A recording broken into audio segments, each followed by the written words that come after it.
Dear students, welcome again. In previous video we discussed about the acidic soils. Today we discuss about saline and alkaline soils. So now start saline and alkaline soils.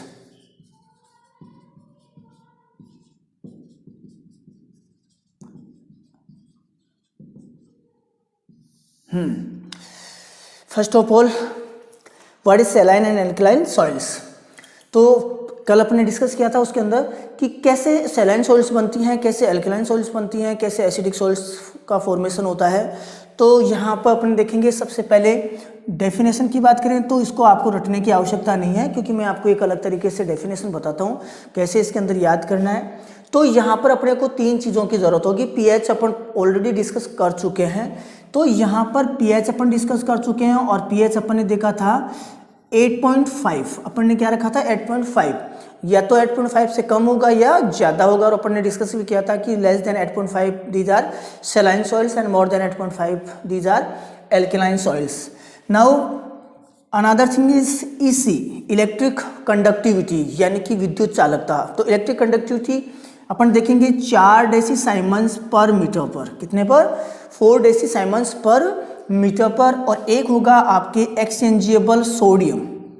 क्या हो जाएगा? Exchangeable sodium. वो देखेंगे अपन 15% पर, तो 15%। These are 3 things according to we divide the saline and alkaline soils. Then pH 8.5, EC electric conductivity 4 decisiemens per metre, exchangeable sodium 15%। तो देखो इसको कैसे याद करना है, इसको उनको कैसे डिफाइन करेंगे। यहाँ पर आपको करना है सबसे पहले आपके आ जाएगा सैलाइन सॉइल्स। कौन सा आ जाएगा? सैलाइन सॉइल्स आएगा। उसके बाद में आ जाएगा आपके एल्कलाइन सॉइल्स। ये आ जाएगा आपके एल्कलाइन सॉइल्स। और third one is saline alkaline. Saline alkaline. Okay, now first pH, EC and exchangeable sodium. तो आपको क्या करना है, सबसे पहले इनको अल्फाबेटिकली ध्यान रखना है। कैसे याद होगा ये मैं बता देता हूँ आपको। इनको अल्फाबेटिकली आप ध्यान रखो। अगर पीएच में बात करते हैं, अगर ईसी में बात करते हैं, और यहाँ सोडियम ध्यान रखना है आपको, एक्सचेंजेबल ध्यान नहीं रखना है। तो यहाँ पर 3 चीजें हैं, एक है आपका pH, then EC, then sodium. और इनके अंदर अगर आप देखोगे तो ईसी है वो अल्फाबेटिकली पहले आता है। तो आपको क्या करना है, यहाँ पर लिखना है ईसी। ये हो गया। अब इसके बाद में दोनों में से कोई भी चीज लिख सकते हैं। फॉर एग्जांपल अपन लिखेंगे आपके पीएच और यहां लिख देंगे आपका सोडियम। 3 चीजें हो गई। अब तीनों चीजों के अंदर आपको क्या करना है, सिंपल जो 3 चीजें हुई है आपके, इन 3 चीजों के अंदर यहां पर आपकी डेफिनेशन आ जाएगी। कैसे आएगी वो भी मैं बताता हूं आपको। तो देखो यहां पर सबसे पहले आपके सैलाइन सॉइल्स कौन सी हैं? सैलाइन सॉइल्स हैं। इसके बाद में एल्कलाइन सॉइल है और तीसरी है आपके सैलाइन एल्कलाइन। और यहाँ पर आ जाता है आपके फर्स्ट आ जाता है ईसी, सेकंड आ जाता है आपके पीएच और थर्ड आ जाता है आपका सोडियम। ये 3 चीजें आपके पास में आ गई है। अब देखो सबसे पहले इधर है सैलाइन सॉइल और सबसे पहले इधर है आपका इलेक्ट्रिक कंडक्टिविटी, यानी कि विद्युत चालकता। तो यहाँ ईसी है और यहाँ पर क्या है, सैलाइन सॉइल। और जो फर्स्ट है दोनों ही चीजों के अंदर, इधर सैलाइन सॉइल और इधर आपका ईसी यानी कि विद्युत चालकता, ये दोनों ही चीजें हैं। जो फर्स्ट है वो है मोर देन। क्या हो जाएगा? More than. यही ध्यान रखना है कि जो फर्स्ट है वो मोर देन है, यानी कि ज्यादा है। अब यहाँ पर फर्स्ट मोर देन है और अब इसका सब में अपोजिट करना है। जितनी भी चीजें हैं सब में अपोजिट करना है। तो यहाँ पर ईसी सैलाइन सॉइल के अंदर इलेक्ट्रिक कंडक्टिविटी क्या है? More than 4 decisiemens per metre. Clear?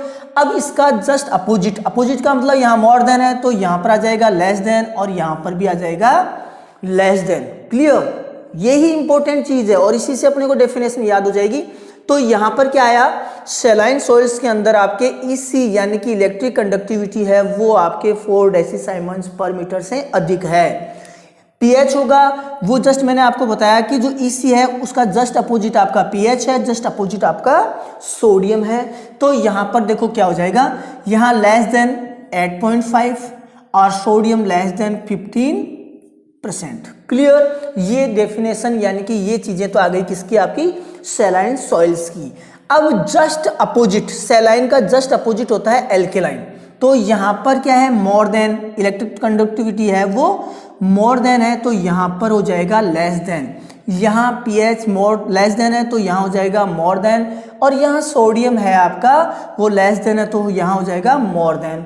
It means यहाँ पर जब आप एल्कलाइन सॉइल की बात करते हैं तो इलेक्ट्रिक कंडक्टिविटी होगी वो less than 4 decisiemens per metre, pH होगा more than 8.5, already we discussed it, and then sodium more than 15%। ये दोनों चीजें हो गई आपके सैलाइन और एल्केलाइन की।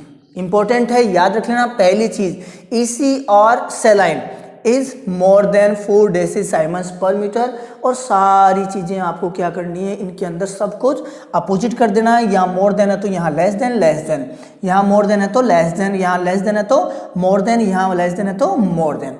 अब आपके एक चीज आती है वो है सैलाइन एल्केलाइन सॉइल्स। तो सैलाइन एल्केलाइन को याद करने के लिए कुछ भी नहीं है, इसके अंदर सभी चीजें मोर देन है। हाँ, कभी कभी ऐसा होता है कि लेस देन भी हो सकता है, लेकिन मोस्टली क्या होता है, मोर देन ही होता है, तो आप इसको ध्यान रखना। तो यहाँ more than, saline alkaline soils के अंदर इलेक्ट्रिक कंडक्टिविटी हो जाएगी वो आपके more then 4 decisiemens per metre, pH हो जाएगा वो हो जाएगा मोर देन 8.5, और सोडियम है मोर देन 15%।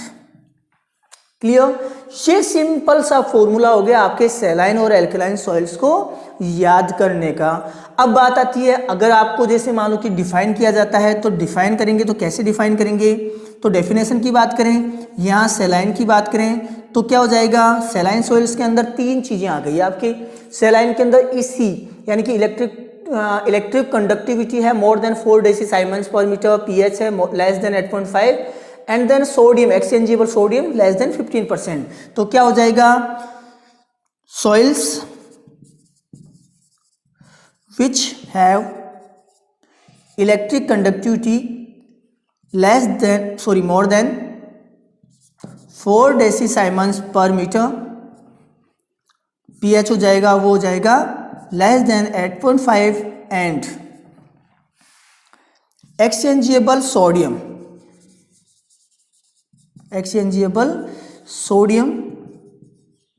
Is less than 15%। ये आपका क्या हो जाएगा, ये आपके सैलाइन सॉइल्स हो जाएगी। तो अगर आपके जैसे मान लो कि एल्कलाइन सॉइल्स की बात करते हैं,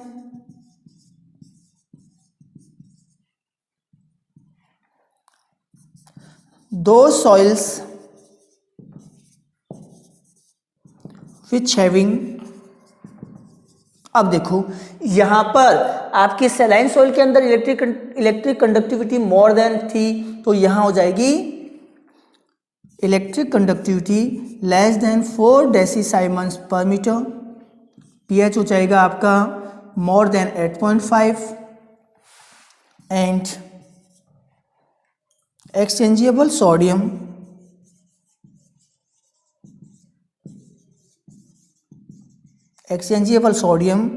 इज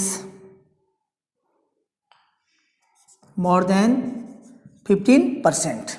ये हो गया आपके सिंपल सैलाइन और एल्कलाइन सॉइल्स के अंदर जो आपका इलेक्ट्रिक कंडक्टिविटी है, pH है और सोडियम है। और मैंने याद करने का तरीका बता दिया, सैलाइन सॉइल्स के अंदर EC more than 4 decisiemens per metre से आ जाएगी, यानी कि सैलाइन सॉइल्स के अंदर विद्युत चालकता है, इलेक्ट्रिक कंडक्टिविटी है वो 4 से ज़्यादा होती है। बाकी जितनी भी चीज़ें हैं उनके अंदर आपको क्या करना है, सभी के अंदर आपको इसका जस्ट अपोजिट कर देना है। और अगर यहाँ मोर देन है तो लेस देन, यहाँ मोर देन है तो लेस, और यहाँ लेस देन है मोर देन लेस देन तो मोर देन। ये हो गया आपके सैलाइन और एल्कलाइन सॉइल्स के अंदर उनकी डिफाइन कैसे करते हैं, उनको कैसे आप डिवाइड करते हो। इसके बाद में जो नेक्स्ट आता है, ये सॉइल्स कौन से रीजन्स में बनती है, कौन से क्षेत्रों में बनती हैं, तो बात करते हैं सैलाइन और एल्कलाइन सॉइल्स किन रीजन्स में बनती हैं। तो कल अपन ने डिस्कस किया था कि जो एरिड और सेमी एरिड यानी कि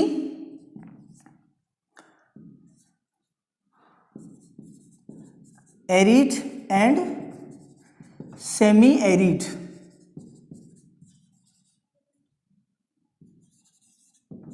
रीजन्स कह सकते हैं या आप कह सकते हो लो रेनफॉल, लो रेनफॉल। और इसीलिए कल अपन ने डिस्कस किया था कि अगर सबसे ज्यादा सैलाइन अगर राजस्थान के लिए पूछा जाता है तो राजस्थान के कंडीशन के अंदर राजस्थान में कौन सी सॉइल्स हैं वो सबसे ज्यादा पाई जाती है, तो कौन सी हो जाती है आपकी सैलाइन और एल्कलाइन सॉइल्स हो जाती है। क्योंकि राजस्थान के अंदर राजस्थान की जो क्लाइमेट है वो कौन सी है, राजस्थान की क्लाइमेट है एरिड और semi arid. Now which nutrients और आयंस आर प्रीडोमिनेंटली फाउंड, तो यहाँ पर आ जाएगा। यहाँ सिंपल, इसको आपको क्या करना है, वैसे लिखने के लिए मैं आपको अलग से लिखवाऊंगा या बता दूंगा, लेकिन आप क्या करना है, देखो सिंपल यहाँ क्या होता है, सबसे ज्यादा सोडियम, कौन सा आयन होता है, सोडियम सबसे ज्यादा सैलाइन और एल्कलाइन के अंदर पाया जाता है। अब सोडियम के साल्ट्स होते हैं तो सोडियम के सबसे पहले आ जाएगा आपके क्लोराइड्स, दूसरा जो आता है आपके सोडियम के sulphates, then third one is sodium के कार्बोनेट्स। क्लियर। तो देखो तीन चीजें होती हैं, यहां एक चीज आई वो है आपके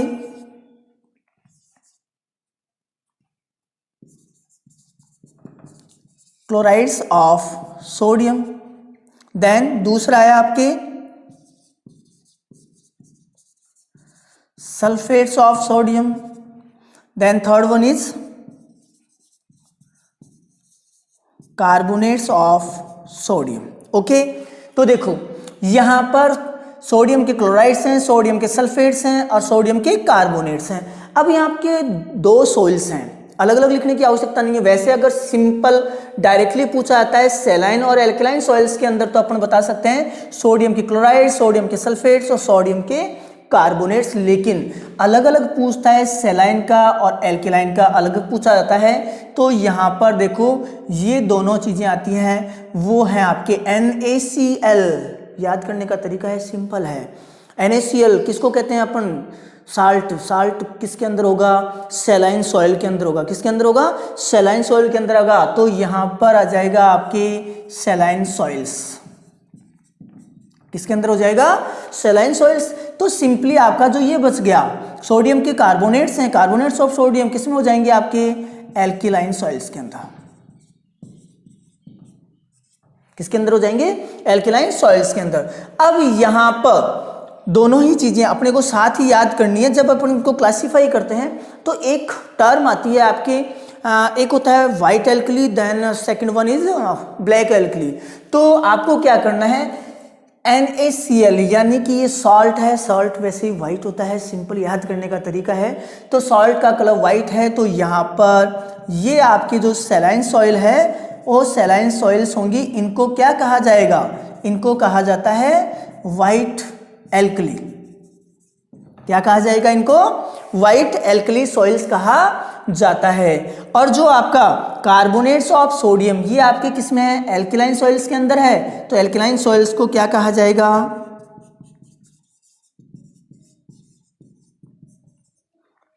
ये आ जाएगी अपने आप ही। दूसरा जो बचेगा black alkali, black alkali soils, और एक हो जाएगी व्हाइट एल्कली सॉइल्स भी इनको कहा जाता है। बिल्कुल सिंपल है, इसमें कुछ भी नहीं करना है आपको। यहाँ जो सैलाइन है वो अपने आप ही कौन सी हो जाएगी, व्हाइट एल्कली हो जाएगी, जिसके अंदर chlorides of sodium and sulphates of sodium अधिक पाए जाते हैं। और यहाँ कार्बोनेट्स ऑफ सोडियम है वो एल्केलाइन सॉइल्स के अंदर प्रीडोमिनेंटली पाए जाते हैं। अब जब बात आती है कि रीजन्स क्या क्या हैं सैलाइन और एल्कलाइन सॉइल्स बनने के, तो रीजन्स के अंदर देखते हैं। तो रीजन्स क्या क्या है, तो देखो यहां पर आ जाता है अपना topic reasons of formation of saline and alkaline soils. अब देखो अपने को एक चीज ध्यान रखनी है यहाँ पर, जैसे अपन ने एसिडिक सॉइल्स में पढ़ा था, एसिडिक सॉइल्स को और सेलाइन एल्केलाइन को जैसे कंपेयर करके अपन ने पढ़ा था, उसी के आधार पे अपने को ध्यान रखना है। तो देखो सबसे पहला रीजन क्या होगा, उसके अंदर अपन ने लिखा था parent material.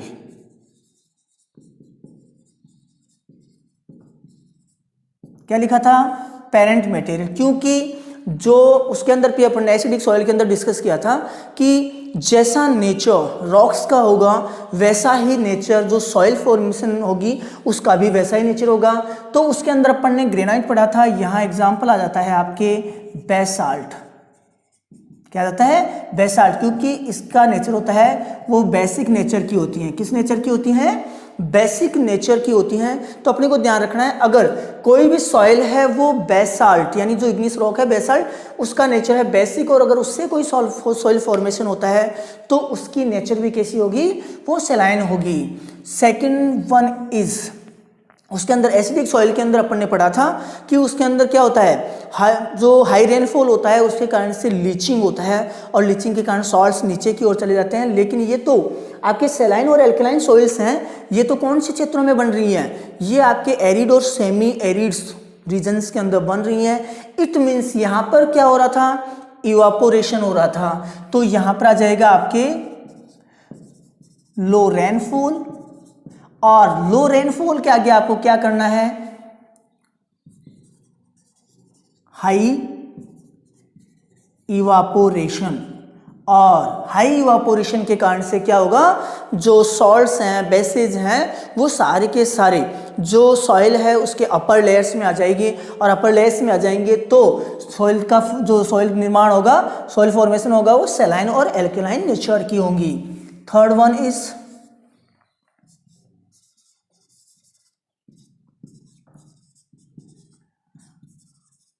High water table. ये बड़ा इंपॉर्टेंट है, क्योंकि कई बार क्वेश्चन पूछा जाता है, अगर उसके आधार पे जैसे मान लो कि कैनाल एरियाज हैं, जो नहरी क्षेत्र होते हैं, तो नहरी क्षेत्रों के अंदर या जो दलदली क्षेत्र होते हैं उनके अंदर, नहरी क्षेत्रों के अंदर जो दलदल होता है उन क्षेत्रों में कौन सी सॉइल्स बनती हैं, ये क्वेश्चन पूछा गया है, कई बार पूछा गया है और बड़ा इंपॉर्टेंट। तो अपने को लगता है कि अगर पानी ज़्यादा है, पानी ज़्यादा होगा तो सॉइल एसिडिक होगी, लेकिन आपको ऐसा नहीं करना है, यहाँ ध्यान रखना है। तो हाई वाटर टेबल होगा तो उस केस में जो जितने भी सॉल्ट्स हैं वो सॉल्ट्स हमेशा सॉइल के अंदर अपर लेयर्स में रहेंगे, और अपर लेयर में रहेंगे तो जो सॉइल है वो कैसी होगी, वो सेलाइन और एल्केनाइन होगी। और इसमें अपन जैसे कह सकते हैं केनाल एरियाज, केनाल एरियाज के अंदर अगर आपको पूछा जाता है तो सॉइल होती है वो कौन सी होती है, सॉइल होगी वो सेलाइन और एल्केलाइन होगी। Clear. Fourth one is regular use of basic nature fertilisers. Okay, अब बेसिक नेचर फर्टिलाइजर्स अपन ने उसके अंदर देखा था एसिडिक सॉइल्स के अंदर। तो एसिडिक सॉइल्स के अंदर तो क्या था, जो आपका जितने भी एसिडिक नेचर के थे वो नाइट्रोजिनियस फर्टिलाइजर्स थे। यहां अपने को ध्यान रखना है, एग्जाम्पल है आपका फॉस्फेटिक एंड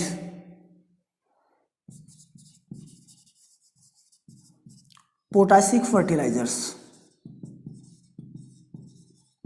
कौन से हैं, एसिडिक और पोटासिक फर्टिलाइजर्स। अगर दोनों आते हैं तो आपको करना है पहले फॉस्फेटिक, क्योंकि फॉस्फेटिक फर्टिलाइजर्स हैं मेनली वो ही आपके बेसिक नेचर के होते हैं। इसके बाद में आता है आपके, हाँ एक चीज़ और आपको यहाँ ध्यान रखनी है, हाई वाटर टेबल हो सकता है, या आप ये भी कह सकते हो improper drainage.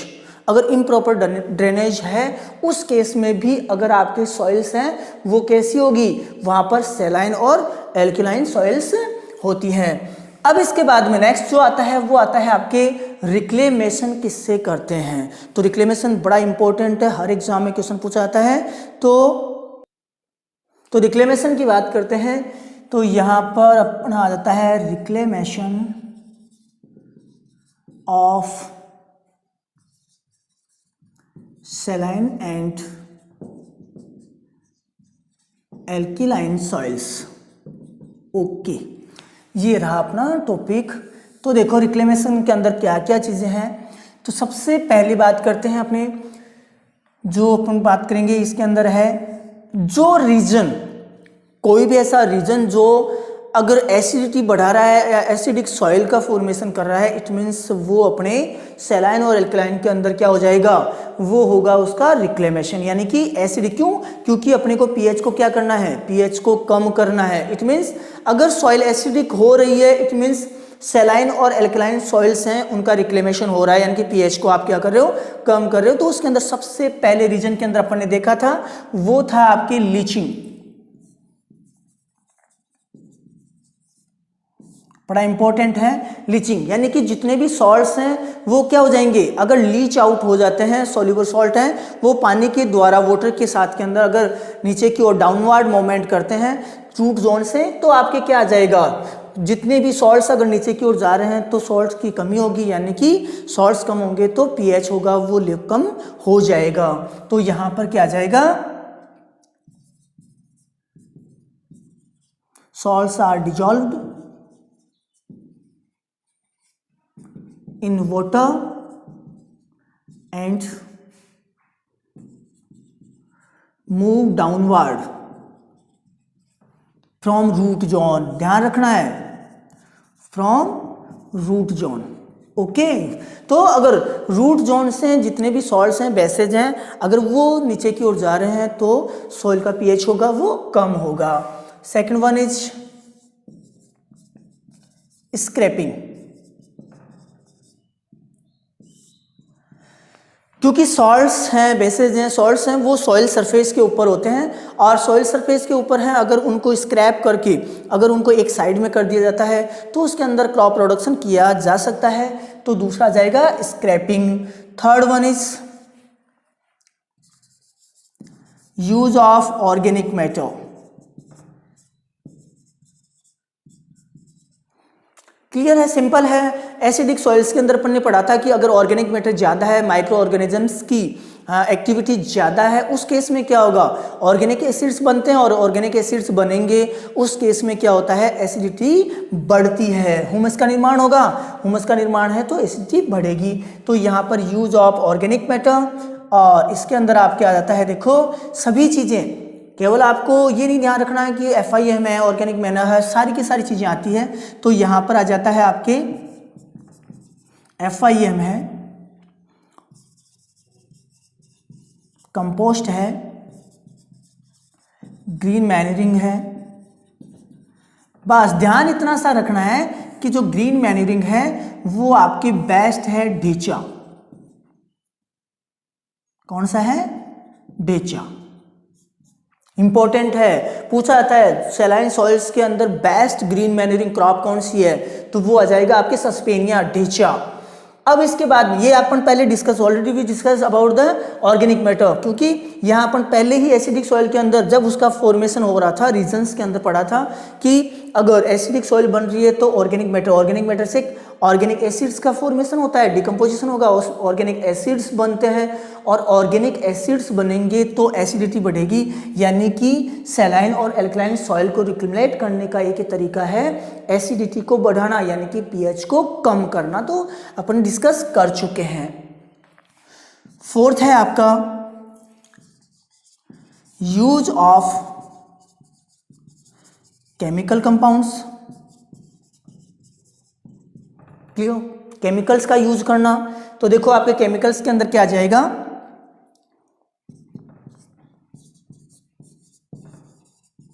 Gypsum CaSO4 2H2O। Okay, gypsum का यूज करते हैं, बड़ा इंपॉर्टेंट है और बिल्कुल सबसे ज़्यादा यूज भी जिप्सम का ही करते हैं। क्यों करते हैं, क्योंकि अपने यहाँ पर पहली चीज़ है कि इजीली अवेलेबल है, प्रचुर मात्रा में अपने यहाँ पाया जाता है और चीपेस्ट है, तो सिंपली किसका यूज करेंगे, जिप्सम का। दूसरा है आपके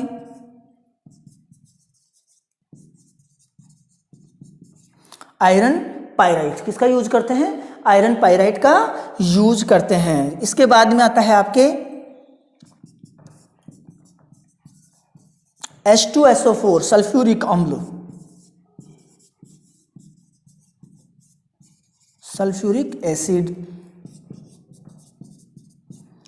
आयरन पायराइट। इसके बाद में अगर बात करते हैं अपन H2SO4 हो गया। अगर आपके क्वेश्चन के अंदर अगर सल्फर भी आ जाता है तो भी आपके क्या होगा, आप यूज कर सकते हैं, क्योंकि सल्फर है वो भी आपके इसमें यूज आएगा रिक्लेमेशन में, किसमें, सैलाइन और एल्कलाइन के लिए। लेकिन यहाँ पर अपने को एक चीज़ बड़ी इंपॉर्टेंट है वो ध्यान रखनी है, हर एग्जाम में आती है कि कोई भी एग्जाम हो एग्रीकल्चर का, चाहे वो ICAR का हो या स्टेट एग्रीकल्चर यूनिवर्सिटी करवा रही हो, यहाँ पर एक क्वेश्चन आता है कि ग्रीन मैन्यूरिंग बेस्ट किसके लिए है, एक चीज़।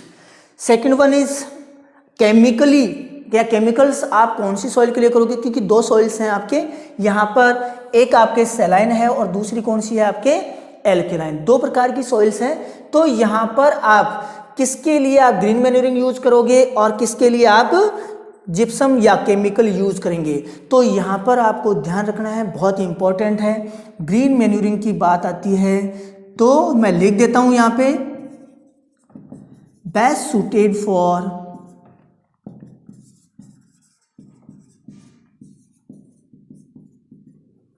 Saline soils. बहुत इंपॉर्टेंट क्वेश्चन है, यहाँ मार्क कर लेना, इंपॉर्टेंट है ये।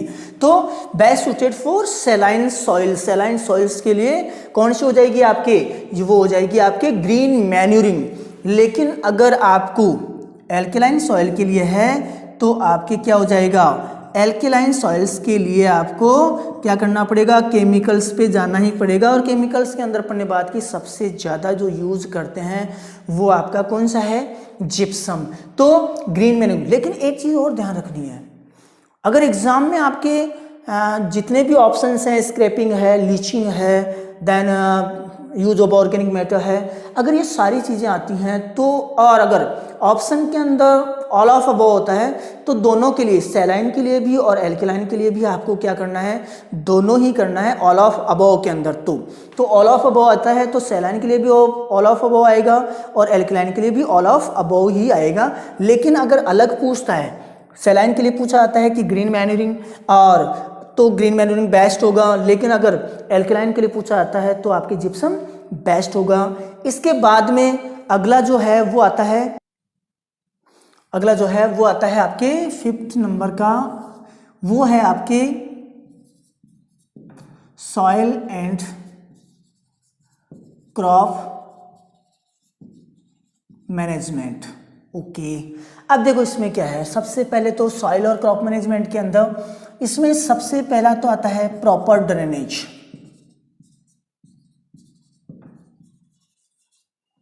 क्या जाएगा, प्रॉपर ड्रेनेज, यानी कि मैंने पहले ही कहा था अगर ड्रेनेज प्रॉपर नहीं है, कैनाल एरिया है और या अधिक पानी है तो मडी एरिया है, वहाँ पर सॉइल्स कैसी होती हैं, सैलाइन होती हैं, क्योंकि सॉल्ट्स नीचे की ओर लीच आउट नहीं हो पाते। वाटर टेबल की अगर हाइट ज़्यादा है तो भी सॉल्ट्स नीचे की ओर नहीं जाते, उस केस के अंदर सैलाइन सॉइल फॉर्मेशन होता है। तो अपने को क्या करना है, यहाँ पर प्रॉपर ड्रेनेज। दूसरा आता है आपके सीड रेट, बड़ा इंपॉर्टेंट है। तो यहाँ सीड रेट क्या है आपके, more than 15 to 20% of normal seed rate. Okay, simple चीज़ है, इसमें आपको कुछ नहीं करना है, क्योंकि जो सैलाइन सॉइल्स होती हैं उनके अंदर जो सीड है वो प्रॉपरली जर्मिनेट नहीं हो पाता है, कंप्लीट जर्मिनेट नहीं होता है। इस वजह से अपने को क्या करना है, नॉर्मल से 15 to 20% ज़्यादा रखनी है। और इसके बाद में आता है आपके थर्ड,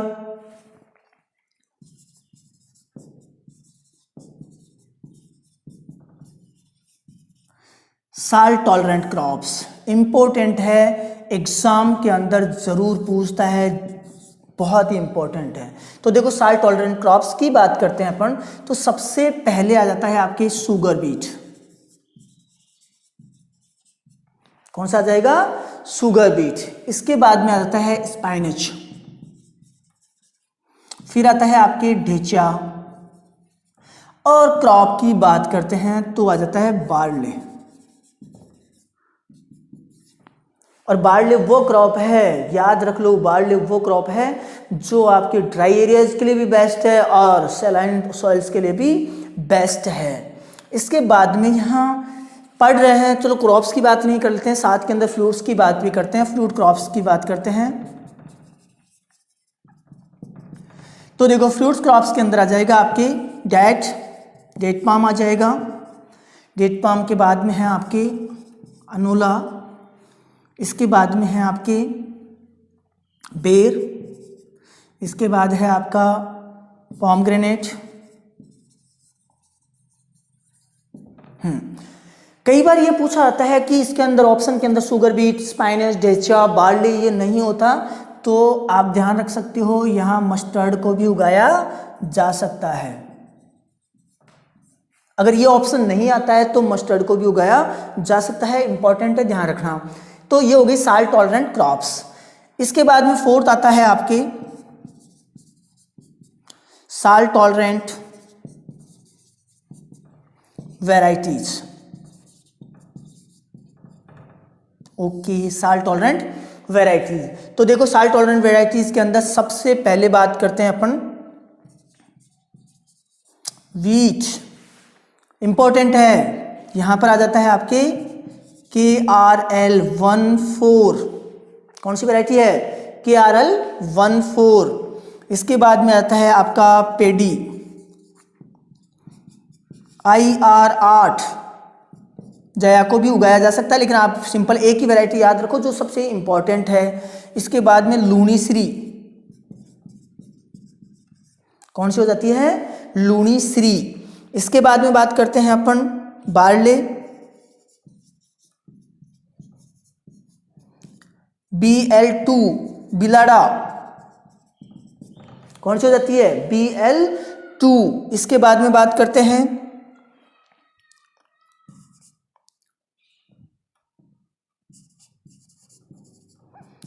वाटरमेलन। तो वाटरमेलन की बात करेंगे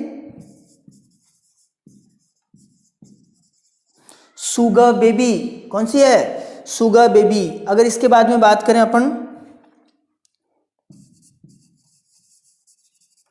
sorghum CSH1। so these are the varieties of different crops which are salt tolerant. Then this is the topic of saline and alkaline soils। अपने सैलाइन और एल्कलाइन सॉइल्स के बारे में पढ़ा, कंप्लीटली जितनी भी चीज़ें हैं अपन ने अच्छे से डिस्कस की।